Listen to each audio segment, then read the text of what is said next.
नमस्कार, India voice देख रहे हैं आप। आपके साथ मैं हूं स्वीटी दीक्षित। बुलेटिन की शुरुआत करेंगे अहम जानकारी के साथ। संसद के मॉनसून सत्र का आज 8वां दिन है और ऐसे में सीधे चलेंगे लोकसभा, जहां की कार्रवाई शुरू हो चुकी है।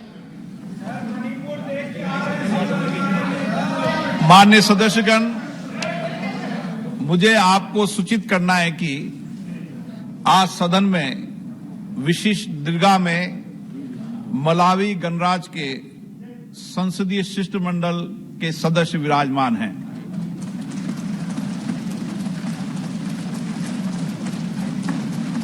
मैं अपनी ओर से तथा सदन के सभी माननीय सदस्यों की ओर से भारत की यात्रा पर आए हमारे सम्मानित अतिथि मलावी गणराज्य की नेशनल असेंबली की अध्यक्षा महामहिम सुश्री कैथरीन गोटानिहारा और वहां के संसदीय शिष्टमंडल के सदस्यों का स्वागत एवं अभिनंदन करता हूं। मलावी गणराज्य के संसदीय शिष्टमंडल का भारत आगमन रविवार 30 जुलाई 2023 को हुआ था। शिष्टमंडल के सदस्यगण दिल्ली के अतिरिक्त आगरा की यात्रा भी करेंगे। उनका शुक्रवार दिनांक 4 अगस्त 2023 को भारत से प्रस्थान होगा। हम अपने देश में उनके सुखद और सफल प्रवास की कामना करते हैं। उनके माध्यम से हम मलावी गणराज्य की संसद, वहां की सरकार और वहां की मित्र जनता को अपनी बधाई और शुभकामनाएं प्रेषित करते हैं। Question number 141।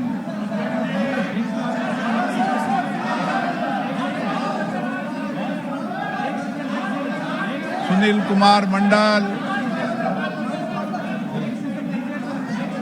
ऑनरेबल मेंबर नहीं बोलेगा ना क्वेश्चन।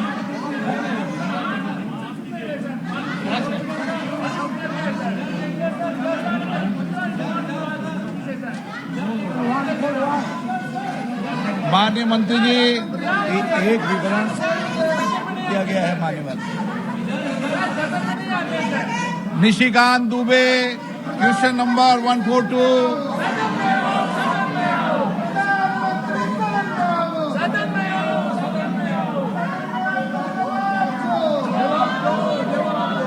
माननीय सदस्य, माननीय अध्यक्ष जी, मैं आपके माध्यम से माननीय प्रधानमंत्री जी को और माननीय शिक्षा मंत्री जी को नई शिक्षा नीति के लिए बधाई देता हूं कि उन्होंने वर्षों बाद जो है मैकाले की शिक्षा पद्धति को बदलने का काम किया। माननीय अध्यक्ष महोदय, शिक्षा की जो समस्या है, जो 374 जो बैकवर्ड डिस्ट्रिक्ट का लिस्ट जो है माननीय शिक्षा मंत्री जी ने मुझे दिया है, उसके पीछे जो 2 रीजन है सर, वो 2 रीजन ये है कि राज्य का जो बोर्ड है वो अलग है और सीबीएसई बोर्ड अलग है। जो नौकरी पाते हैं बच्चे वो सीबीएसई या आईसीएसई बोर्ड के लोग होते हैं और जो राज्यों का जो बोर्ड है वो उस तरह से शिक्षा में कोप अप नहीं कर सकता है। दूसरा, पैसा खर्च करने के बाद भी मैक्सिमम जितने स्कूल राज्य सरकार चला रहे हैं, खासकर मेरे झारखंड में सर, उसमें शिक्षकों की भारी कमी है। दूसरा, रूसा से जो पैसा देते हैं, जो माननीय मंत्री जी ने कहा है, बिल्डिंग तो रूसा से बन जाता है लेकिन शिक्षक नहीं है और शिक्षक नहीं होने के कारण न स्कूल में पढ़ाई हो पा रही है न कॉलेज में पढ़ाई हो रही है। इन दोनों चीजों के लिए माननीय प्रधानमंत्री जी, मुझे पता है कि ये कंकरेंट लिस्ट में है, माननीय प्रधानमंत्री जी की जो नई शिक्षा नीति है उसमें भारत सरकार कैसे इस 374 डिस्ट्रिक्ट को एजुकेशनली फॉरवर्ड बनाएगी। अध्यक्ष महोदय, माननीय सदस्य ने सही कहा है। शिक्षा एक कंकरेंट लिस्ट में नामांकित विषय होने के कारण भारत सरकार की दायित्व रहती है आर्थिक अनुदान देना, लेकिन उसकी क्रियान्वयन करने की दायित्व मूलतः राज्य सरकार की है। लेकिन ये सारे के बावजूद अभी जैसे परसों प्रधानमंत्री जी ने भारत में स्कूलों को और आगे बढ़े पीएम फ्री स्कूल की 6207 स्कूल को पहला किस्त की भी आर्थिक अनुदान दिया। लेकिन अध्यक्ष महोदय, ये बात हमारी जो संघीय व्यवस्था में दायित्व बंटवारे की व्यवस्था है उसमें राज्यों का ही दायित्व है, जिम्मेवारी है उसको क्रियान्वयन करने के लिए। मैं सदस्य जी की चिंता को ग्रहण करता हूं। मैं उन राज्यों के साथ फिर भी बात करूंगा। भारत सरकार की योजनाएं राष्ट्रीय शिक्षा नीति को ध्यान में रखते हुए कैसे सटीक क्रियान्वयन हो। अन्य अध्यक्ष जी, दूसरा जो शिक्षा को बढ़ाने का एक बड़ा बीड़ा उठाया है माननीय प्रधानमंत्री जी ने, वो सेंट्रल स्कूल, सेंट्रल कॉलेज ये सब बनते हैं। लेकिन हमने देखा हमेशा ये जो लिस्ट हमको मिली है सर, इसमें 12 ऐसे जिले हैं झारखंड के जो कि एजुकेशनली बैकवर्ड हैं, और वो सभी एस्पिरेशनल डिस्ट्रिक्ट भी हैं जो भारत सरकार का मापदंड 112 है। और वो सारे के सारे जिले 6 संथाल परगना के हैं। एक जो माननीय शिक्षा राज्य मंत्री हैं अन्नपूर्णा जी, उनका क्षेत्र है जो हमसे सटा हुआ है, और गिरिडीह है। तो 12 जिले में से झारखंड के 8 जिले ऐसे हैं जो कि संथाल परगना और उसके इर्द गिर्द हैं। लेकिन सेंट्रल यूनिवर्सिटी प्रभावी होने के कारण वो रांची जैसे जगह में बन जाता है या राज्य की राजधानियों में बन जाता है। मेरा आपके माध्यम से मंत्री जी से यह आग्रह भी है और यह प्रश्न भी है कि क्या आप इस लिस्ट को देखते हुए संथाल परगना में सेंट्रल यूनिवर्सिटी की एक इकाई या जो रांची विश्वविद्यालय सेंट्रल यूनिवर्सिटी है उसका एक कैंपस खोलेंगे, जिससे कि हम अपने तरफ से जो है शिक्षा को बढ़ावा दे पाए। अध्यक्ष महोदय, अभी फिर मैं विनम्रता से कहना चाहूंगा, ये यूनिवर्सिटी या सेंट्रल स्कूल करने की जो प्रक्रिया है उसमें राज्यों की एक प्रमुख जिम्मेवारी है। लेकिन अभी जो नया पीएम उषा प्रधानमंत्री उच्चतर शिक्षण अभियान रूसा की जो नया संस्करण 23-24 से 25-26 तक चलेगा, इसमें प्रदेशों की आकांक्षी जिले को, एस्पिरेशनल जिले को प्राथमिकता दी जाएगी। And read up, honorable member.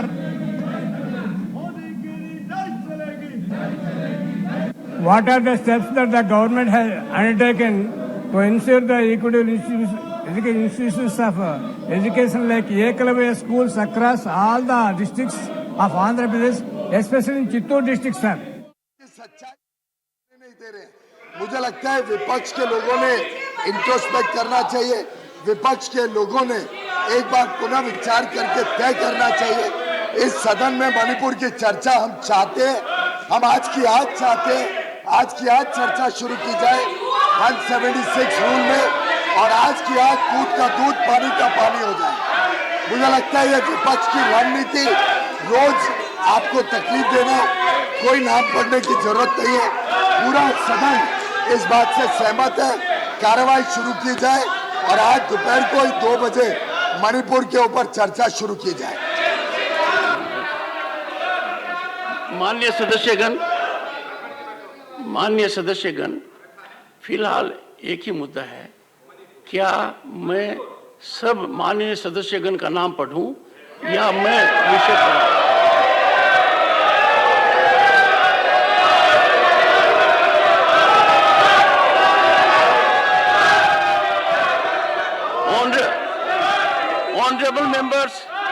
Honorable member,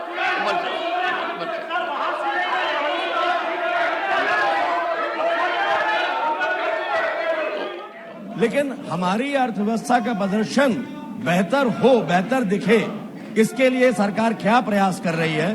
और दूसरा प्रश्न है,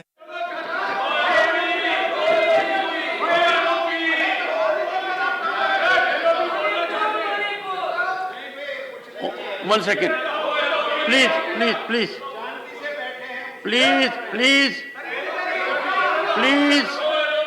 honorable members, the importance of listed business of the House can never be overstated. Many of you have reflected on this time and again. In democracy, this is the highest platform enabling representatives of people to secure response from the government, thereby effecting accountability and transparency. Suspension of the business of the House that has been listed has to be effected in rarest of rare cases. Rule 267, Rule 267 came to be invoked last occasion 5 years ago in 2018. No. Honorable members, the issue which is being raised by the honorable members, I would plead with utmost respect. The issue was raised by the honorable members in all seriousness on 20th of July. And on that day, honorable members would recollect, I had taken a call and given my ruling. The government on that day had agreed for a discussion, and today the leader of the House says he is ready to discuss and deliberate right now. It's at 2 o'clock. Right now we have the listed business. Okay. As per rule Honorable 176, members, we can discuss it whenever they are ready.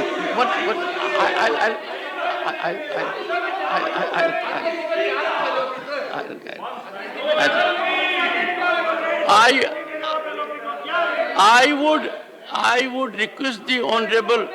One second, take it. I would get the sense of the House and most important input of the Honorable LOP on the statement made by Leader of the House that the government is ready to discuss the issue of Manipur today at 2 p.m. on this limited.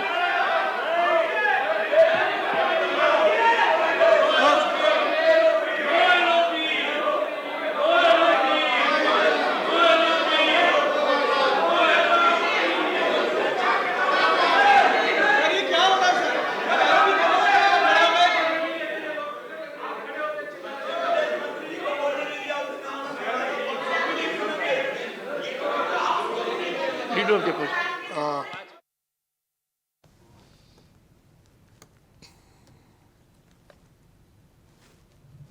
तो लोकसभा की कार्रवाई 2 बजे तक के लिए स्थगित हो गई है। विपक्ष लगातार हंगामा कर रहा है, जिसकी वजह से आज की कार्रवाई भी 2 बजे तक के लिए स्थगित हो गई है। जब कार्रवाई शुरू हो रही है उसके तुरंत बाद स्थगित हो जा रही है। तो सीधे लिए चलते हैं आपको राज्यसभा, जहां की कार्रवाई अभी भी चल रही है।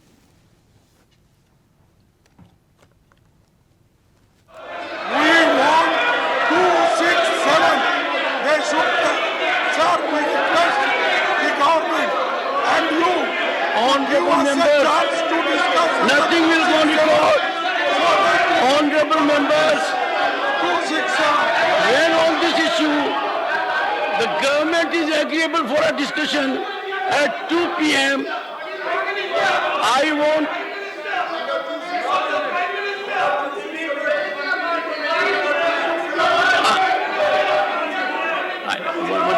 One second. I think, honorable members,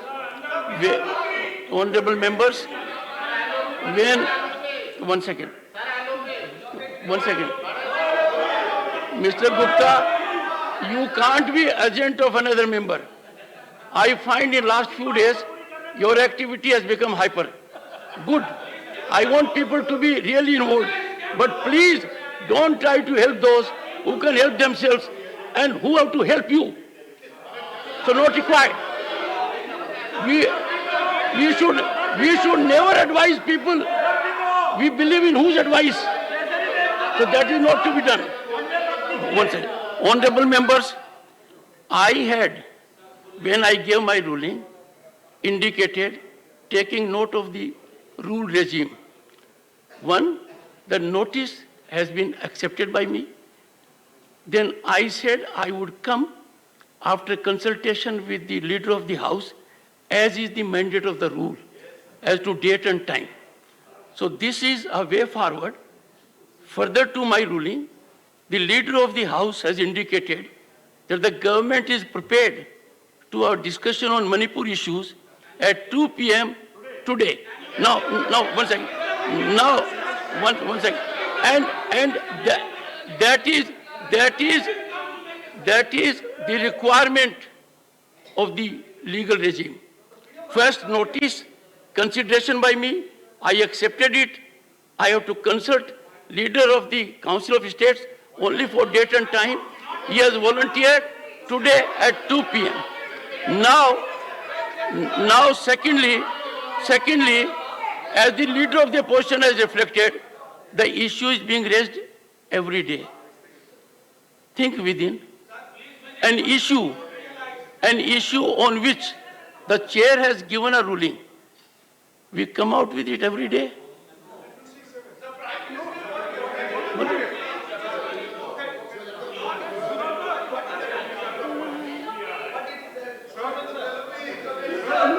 No.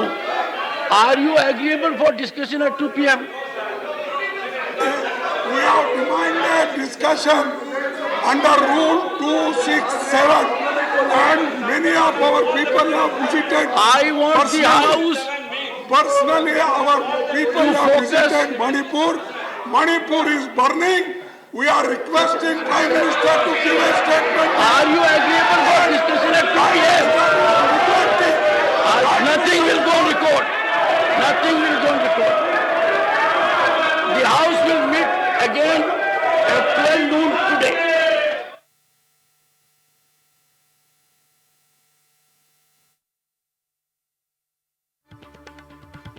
सभा की कार्रवाई भी स्थगित हो गई। लगातार ये कहा जा रहा था कि 2 बजे मणिपुर पर चर्चा होगी, राज्यसभा में सभापति कह रहे थे, लेकिन फिर भी विपक्ष मानने को तैयार नहीं था और ऐसे में कार्रवाई स्थगित हो गई है। तो राज्यसभा लोकसभा दोनों की कार्रवाई स्थगित हो गई है। 2 बजे तक के लिए लोकसभा की कार्रवाई स्थगित हो गई है, राज्यसभा की कार्रवाई भी स्थगित हो गई है।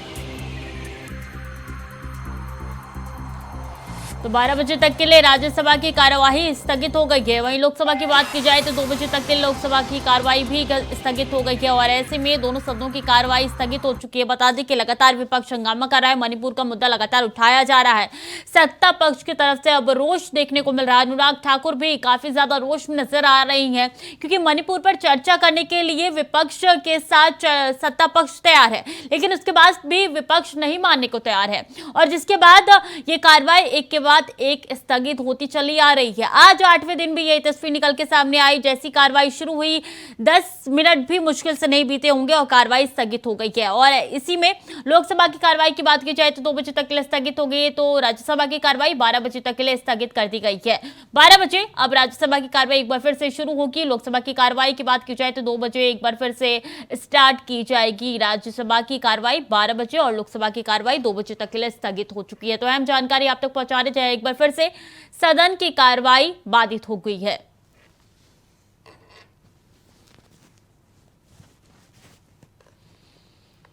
तो बता दें कि अगर एक कार्रवाई की बात की जाए तो 1.5 करोड़ लगते हैं और ऐसे में जनता के पैसे से बर्बाद हो रहे हैं। खबरों में आगे बढ़ेंगे। भदोही जनपद ओराई कोतवाली क्षेत्र के सहसेपुर गांव में एक राज मिस्त्री की हत्या कर दी गई और यह मामला निकल के जब सामने आया, जहां मिस्त्री की गला रेतकर हत्या कर दी गई। और आपको बता दें कि राज मिस्त्री मजदूरों के साथ एक मकान का निर्माण कर रहा था, जहां राज मिस्त्री से मकान मालिक ओवर टाइम काम कराना चाहता था। जब उसने काम करने से मना कर दिया तो इस बात को लेकर दोनों के बीच में विवाद शुरू हुआ और इस दौरान मकान मालिक ने राज मिस्त्री के गले पर धारदार हथियार से वार कर दिया, जिसमें उसकी मौत हो गई। तो वहीं राज मिस्त्री की मौत के बाद मकान मालिक ने भी अपने गले पर किसी नुकीले हथियार से वार कर लिया, जिससे वो घायल हो गया। फिलहाल पुलिस मामले की जांच में जुट गई है।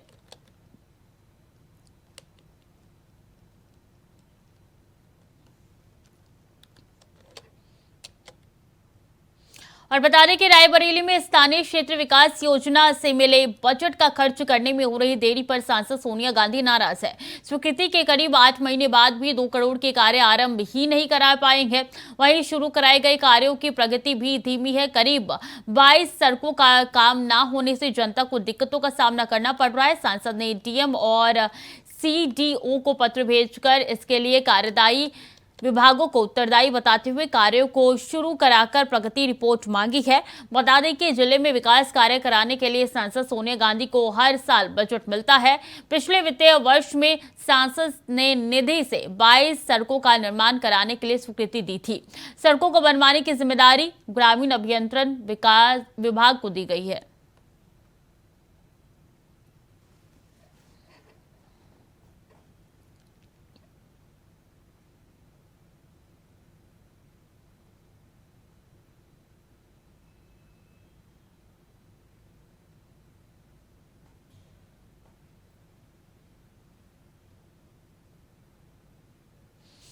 और सिद्धार्थनगर के शौहरतगढ़ में एक हॉस्पिटल में 2 दिन पहले एक महिला की लापरवाही के चलते मौत हो गई है, जिसके बाद स्वास्थ्य विभाग के आला अधिकारी नींद से जागे और शौहरतगढ़ कस्बे में छापामारी करना शुरू कर दिया। आपको बता दें कि छापेमारी के दौरान अस्पताल में ना कोई डॉक्टर पाया गया और ना ही कोई वैध कागजात मिले। इस क्रम में मुख्य चिकित्सा अधिकारी और तहसीलदार शौहरतगढ़ के मौजूदगी में अल्ट्रासाउंड और अन्य उपकरण के साथ अस्पताल को सील कर दिया गया। साथ ही कस्बे में मौजूद नवजीवन हॉस्पिटल एंड फ्रैक्चर क्लिनिक पर नोटिस चस्पा कर दिया गया।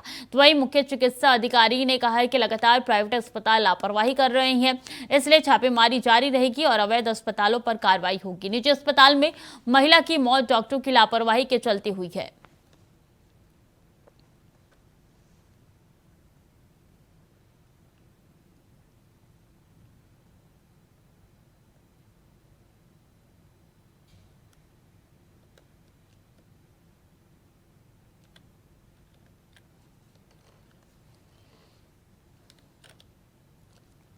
और रायबरेली जगदलपुर थाना क्षेत्र के मधवापुर में जमीनी विवाद को लेकर खूनी संघर्ष देखने को मिला, जहां मारपीट में 2 लोग गंभीर रूप से घायल हो गए। आपको बता दें कि एक ही परिवार के लोगों ने एक दूसरे को लाठी डंडे से जमकर पीटा, जिसके बाद घायलों को सीएचसी से जिला अस्पताल रेफर कर दिया गया है।